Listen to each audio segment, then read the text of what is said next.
mañanera de Ángel Dominical, domingo 28 de noviembre del año 2021. Voy a comentar hoy un tema que espero que usted conozca al dar el nombre de la persona acerca de la cual hablaré, específicamente su obra. Ayer 27 de noviembre, hoy es 28, hace 38 años, en 1983, el 27 de noviembre, es decir, ayer se cumplieron 38 años, falleció en un accidente de aviación el gran escritor mexicano Jorge Ibargüengoitia. ¿Por qué hablo hoy de Jorge Ibargüengoitia? Primero, por su obra, una obra que va desde teatro, novelas, cuentos, obra periodística, guiones cinematográficos, una vida desde el punto de vista literario o de la literatura. Su bibliografía es extensa, una obra, decía pues, que podríamos llamar grandiosa. Con la muerte de Ibargüengoitia hace 38 años, se fue una de las personas que más falta nos hace en este momento. Y dirá usted, ¿por qué? El humor en Ibargüengoitia era otra cosa. Ese sarcasmo producto de una gran inteligencia, esa habilidad para ir a sacar de un hecho aparentemente inocuo, común, algo con una gran profundidad y sobre todo, en no pocas ocasiones, con un humor fino, con un humor que decía uno, bueno, ¿cómo no vi esto yo antes?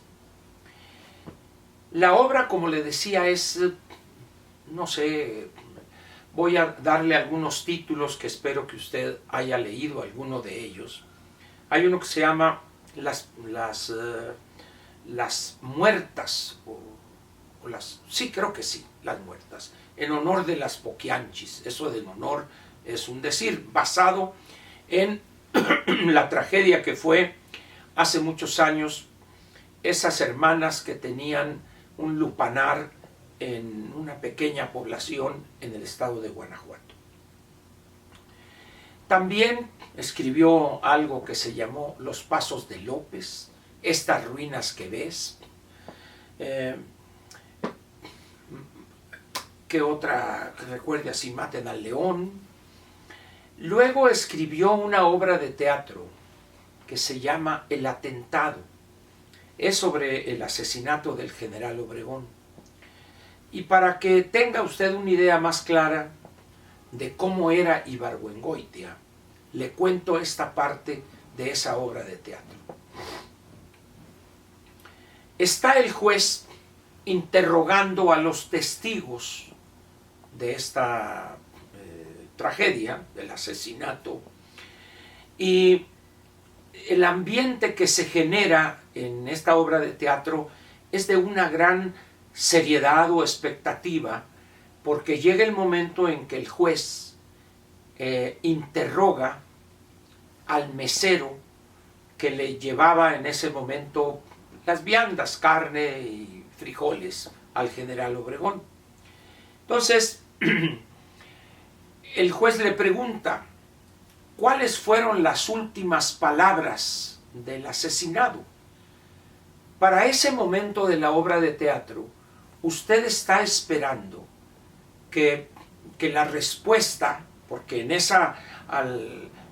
ese momento que llega el mesero, ahí que estaba sirviendo, estaba con la charola, en ese momento León Toral le se raja ahí los tiros, y en ese momento ahí el mesero ve cuando el general Obregón es asesinado.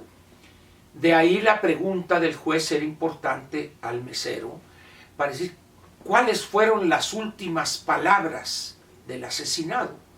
Y le decía que en ese momento uno ya estaba a la espera de que esas últimas palabras pudieran haber sido muero por la patria, o que espero que mi vida haya servido de algo, unas frases de esas que estamos acostumbrados a leer o a escuchar.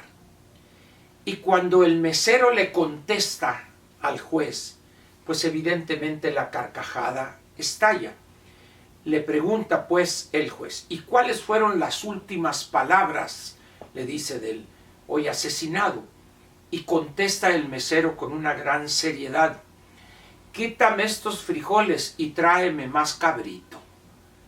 En ese momento, aquella, ¿cómo diríamos? Aquella electricidad que se había generado, aquella cosa, esa fuerza ahí, en ese momento cae con una respuesta tan, vamos a decir, normal.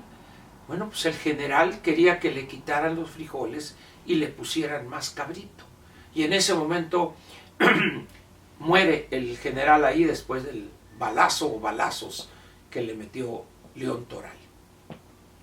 Así era Ibargüengoitia. Yo no puedo transmitir exactamente eso, necesita usted estar leyendo esa obra para interiorizarse en eso. Era además un hombre con una irreverencia de antología.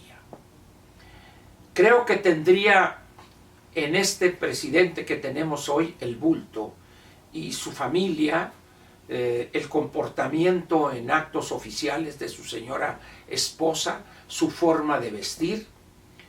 Entre otras también aparecería ahí la tía Tatis con sus creaciones de el ropaje que utiliza en algunas apariciones oficiales. Ibargüengoitia era pues un hombre que nos hace mucha falta hoy entre nosotros. Podría pasarme aquí horas y horas planteándole a usted algunos recuerdos de su obra. Yo le recomiendo sinceramente que busque las obras de Jorge Ibargüengoitia. Si bien fueron editadas, pues él murió en el 83, ya se puede usted imaginar, pero la editorial Joaquín Mortis es la que tiene los derechos y es la que le editaba su obra, y va a encontrar en cualquier librería, la que quiera usted, las de su preferencia, El Sótano, ¿cuál otra? La Gandhi, El Péndulo. Ahí podrá encontrar usted las obras de Ibargüengoitia. Hay algunos volúmenes que son selecciones de sus artículos que escribió durante varios años en el periódico Excelsior en aquella época. Dirá usted, bueno Ángel, ¿cómo un hecho trágico, la muerte de Ibargüengoitia, te genera ese sentimiento de querer que estuviera entre nosotros? Y la razón es muy simple. El humor de ciertas personas inteligentes que manejan el sarcasmo de una manera fina, siempre ha acompañado ese humor a la política mexicana.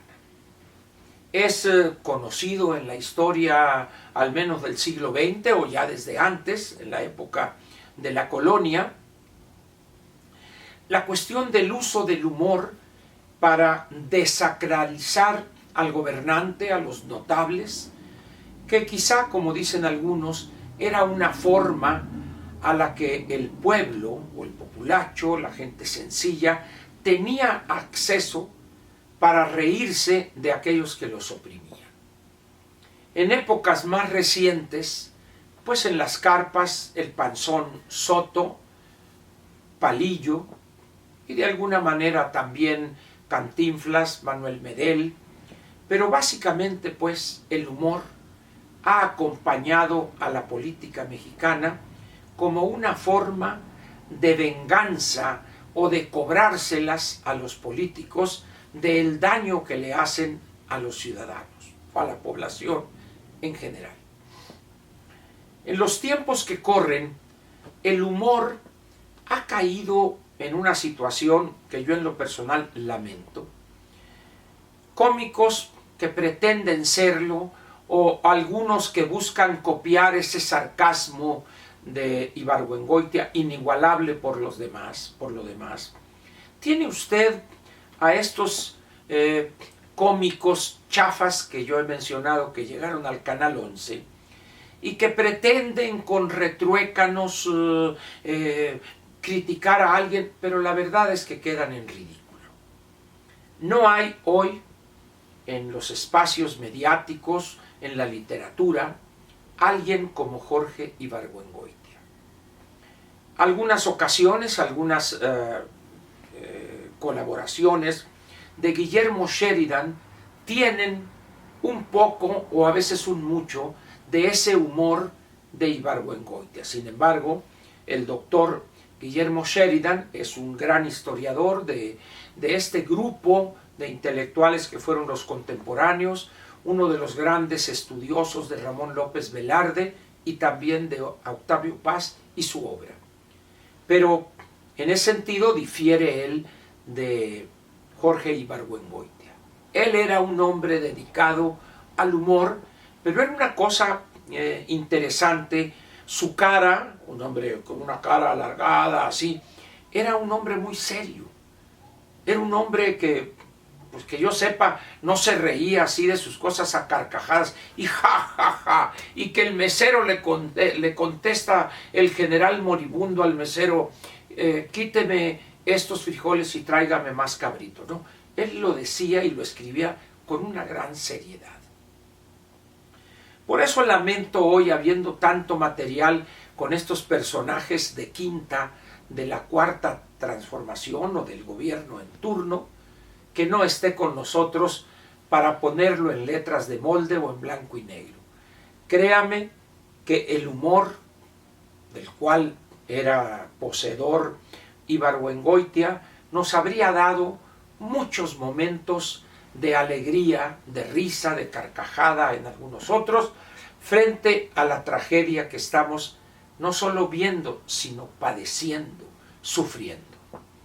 Y como dicen, las penas con pan son menos, yo diría que esta tragedia que significa este gobierno, esta gobernación, con el humor de Ibargüengoitia, iba a hacer esa tragedia un poquito más llevadera. Por eso le pido, busque algunas de las obras de Jorge Ibargüengoitia y me dará la razón. Y se divertirá muchísimo más de lo que yo he intentado transmitirle a usted. Por lo pronto, gracias y lo espero mañana lunes para comenzar una semana más. Gracias.